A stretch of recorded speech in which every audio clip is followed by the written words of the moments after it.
मित्रों, मैं यह तो नहीं कह सकता कि इस वीडियो में सब कुछ नया है, परंतु मेरा यह प्रयास है कि जन सामान्य द्वारा उठाए जाने वाली छोटी सी छोटी शंकाओं का भी प्रामाणिक निराकरण इस वीडियो द्वारा आपको मिल सके। वैसे भगवान श्री राम के पावन चरित्र का वर्णन करने में जब वेद, सरस्वती, ब्रह्मा, कार्तिकेय, शेष जी और देवाधिदेव महादेव भी अपने को सक्षम नहीं पा सके, तो हमारी सामर्थ्य तो इनसे असंख्य योजन पीछे है। मित्रों, ईश्वर के चरित्र एवं उसकी कथा में तर्क के लिए कोई स्थान नहीं है। फिर भी आपकी जिज्ञासा एवं शंकाओं को दूर करके ईश्वर के प्रति आपकी आस्था को प्रगाढ़ करने के उद्देश्य से ईश्वरीय प्रेरणावश मैं इस वीडियो को बना रहा हूँ। इस वीडियो में रामायण और मानस से संबंधित कुछ दुर्लभ एवं मार्मिक तथ्यों के बारे में संक्षेप में जानेंगे, तो बने रहिए पूरे वीडियो के साथ। तो जय सीताराम मित्रों, स्वागत है कथामृत यूट्यूब चैनल पर। तो आइए जानते हैं पहले तथ्य को। मित्रों, श्रीमद् गोस्वामी तुलसीदास जी तो राम भक्त थे, फिर उन्होंने मानस की रचना ना तो रा अक्षर से प्रारंभ किया और ना ही रा अक्षर पर समाप्त ही किया। ऐसा क्यों? मित्रों, भगवान रामचंद्र जी के अनन्य भक्त के द्वारा रामचरितमानस जैसे विश्व प्रसिद्ध ग्रंथ की रचना ना तो रा अक्षर से प्रारंभ हुई और ना समाप्त ही, ऐसा देखकर अनेक मानस प्रेमियों को भ्रम होना स्वाभाविक ही है। परंतु गूढ़ता के आधार पर देखने से ज्ञात होता है कि उन्होंने मानस का प्रारंभ और अंत इसलिए वकार अर्थात व अक्षर से किया क्योंकि जिस देवता की वंदना उन्होंने प्रारंभ में किया है उन दोनों वाणी विनायक का वकार ही बीज है। इसी से उन्होंने अपने ग्रंथ का प्रारंभ और अंत वा से ही किया। दूसरी बात यह थी कि मानस एक वैष्णव ग्रंथ है तथा इसके रचनाकार भी वैष्णव हैं, इसलिए वैष्णव का प्रथम अक्षर वा से गोस्वामी जी अपने ग्रंथ का श्री गणेश करते हैं और समाप्ति भी उसी तरह करते हैं। यहाँ एक बात और ध्यान देने की है कि गोस्वामी जी वाल्मीकि जी के अवतार माने जाते हैं, जैसा कि स्पष्ट है कि संसार अपार के पार को सुगम रूप नौका लयो, कली कुटिल जीव निस्तार हेतु वाल्मीकि तुलसी भयो। संभव है कि गोस्वामी जी ने गुप्त रूप से अपने नाम को व्यक्त करने के लिए वाह शब्द का प्रयोग करते हुए मानस की रचना के प्रारंभ और अंत में वाह भी रखा हो और इसी वजह से प्रयोग किया हो। जानते हैं दूसरे तथ्य को कि यमुना जी ने यम गणों के मुख में स्याही क्यों लगाई थी। मित्रों, यमुना जी सूर्य की पुत्री हैं और यम सूर्य के पुत्र बताए जाते हैं। ऐसी कथा प्राप्त होती है कि एक बार यमुना जी ने यम से यानी अपने भाई से यह वरदान मांगा था कि जो भी व्यक्ति मुझ में यानी यमुना स्नान करें उसे तुम्हारे दूत किसी भी प्रकार का दंड ना दें, और यम ने इसे स्वीकार करके वरदान दे दिया। यम से इस तरह का वरदान मांगकर यमुना जी ने यम गणों के मुख में स्याही लगा दी, क्योंकि यम के दूत लोगों को बहुत अधिक कष्ट देते हैं। अब यमुना में स्नान करने वाले के पास तक यम के दूतों का पहुंचना ही दुष्कर हो गया। इस तरह से यमुना जी ने ऐसा वर मांगकर यम गणों के मुख में स्याही लगा दी थी। जानते हैं तीसरे तथ्य को कि नारद जी ने चित्रकेतु का घर कैसे उजाड़ा।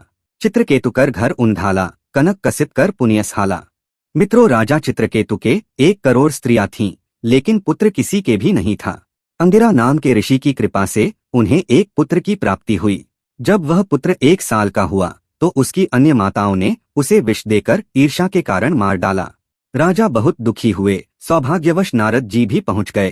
राजा को दुखी देखकर नारद जी ने बालक की जीवात्मा को बुलाया और उस जीवात्मा को उसके शरीर में प्रवेश करा दिया। जीवात्मा ने शरीर में प्रवेश होने पर कहा कि राजन, पूर्व जन्म में मैं एक राजा था। मैं विरक्त होकर वन में चला गया था। वहां पर किसी स्त्री ने मुझे एक फल खाने को दिया था। मैंने फल को खाने के पहले उसे भून डाला। उस फल में चींटियां थीं। लाखों चींटियां जलकर मर गईं। हे राजन, वही चींटियां तुम्हारी स्त्रियां हैं जिन्होंने अपना बदला मुझे विष देकर लिया है। जिस स्त्री ने मुझे फल दिया था वही मेरी माता है। उस बालक की जीवात्मा जो उसके शरीर में प्रवेश करके बोल रही थी, उसकी आवाज को सुनकर राजा एकदम विरक्त हो गए और तप हेतु जंगल को चले गए। जीवात्मा पुनः उस पुत्र के शरीर को छोड़कर चली गई। चूंकि राजा के अन्य संतान नहीं थी, इससे उनका भी घर विनष्ट हुआ। आइए चौथे तथ्य को जानते हैं कि नारद जी कभी एक स्थान पर स्थिर क्यों नहीं रहते थे। मित्रों, वजह यह थी कि दक्ष ने पहले 10,000 पुत्र उत्पन्न किए और बाद में 1,000 पुत्रों को सृष्टि की वृद्धि के लिए उत्पन्न किया, और सबको नारद जी ने बारी बारी से उपदेश देकर विरक्त बना दिया तथा सृष्टि के विस्तार में बाधा उत्पन्न की। तो प्रजापति दक्ष को क्रोध आ गया और उन्होंने नारद जी को श्राप दे दिया कि हे नारद, तुम 2 घड़ी से अधिक कहीं भी स्थिर नहीं रह सकोगे।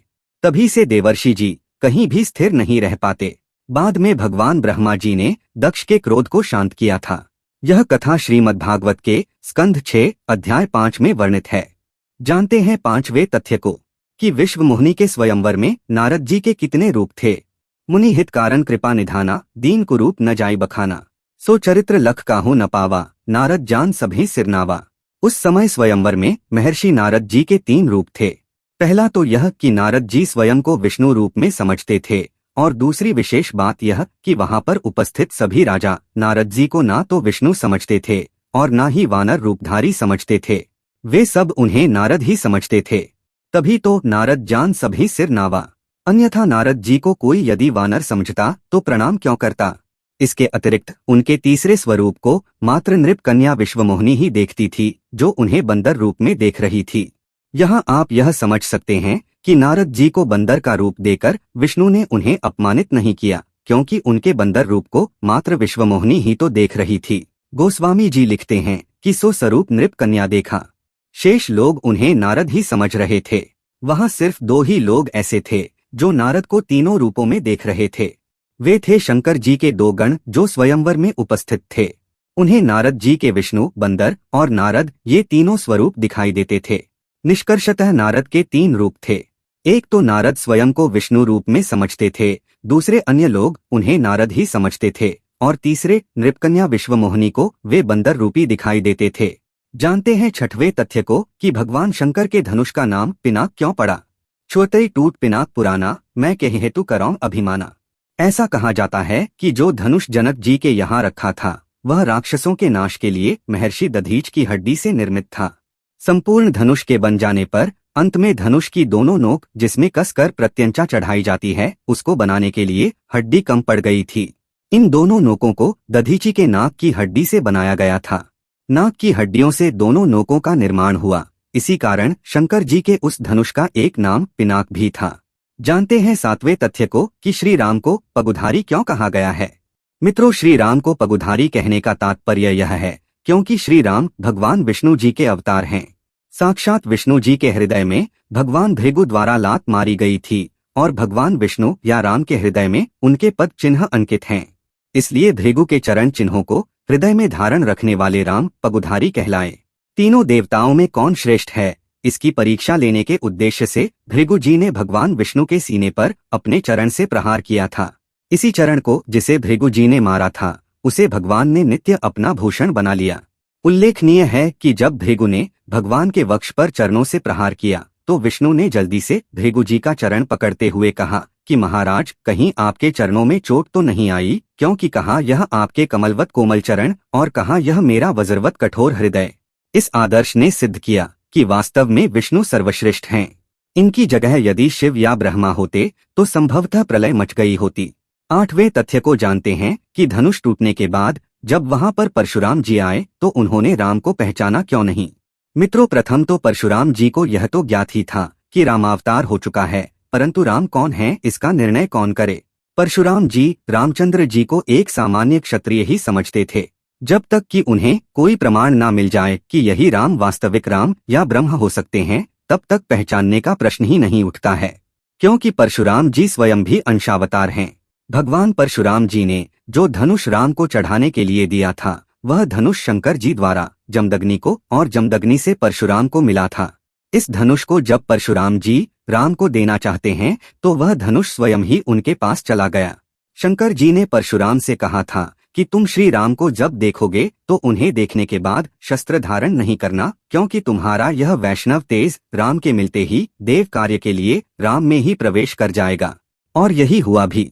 जब तक परशुराम जी में वैष्णव तेज था तब तक उसके प्रभाव से वे राम को पहचान ना सके, और जब वैष्णव तेज विष्णु के अवतार राम में समाहित हो गया तो वे राम को पहचान पाए। जानते हैं 9वें तथ्य को। मानस के अनुसार पुष्प वाटिका प्रसंग के समय सीता जी की प्रार्थना पर मूर्ति क्यों मुस्कुराने लगी। बिना प्रेम बस भई भवानी, खसी माल मूरत मुस्कानी। मित्रों, फूल या प्रसाद में से यदि कुछ चढ़ाने पर गिर जाए तो वह शुभ सूचक होता है। यहाँ पर जब सीता जी ने पार्वती जी को माला पहनाई तो पहनाते समय वह माला गिर पड़ी और सीता जी ने इस माला को प्रसाद स्वरूप ग्रहण कर लिया। अब रही मूर्ति के मुस्कुराने की बात, तो इसका कारण यह था कि पार्वती जी ने यह सोचा कि जिनकी इच्छा मात्र से करोड़ों लक्ष्मी पार्वती तथा चराचर जगत की उत्पत्ति हो सकती है, जो स्वयं सर्व सामर्थ्य युक्त हैं, वे मुझसे वर मांगने के लिए आई हैं। भला मैं इनकी झोली क्या भर सकती हूँ।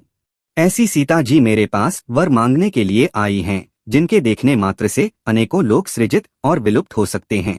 यह सोचकर माँ पार्वती की प्रतिमा मुस्कुरा उठती है। जानते हैं 10वें तथ्य को कि सरयू की उत्पत्ति कैसे हुई। बंधु अवधपुरी अति पावन, सरजू सर कली कलुष नसावन।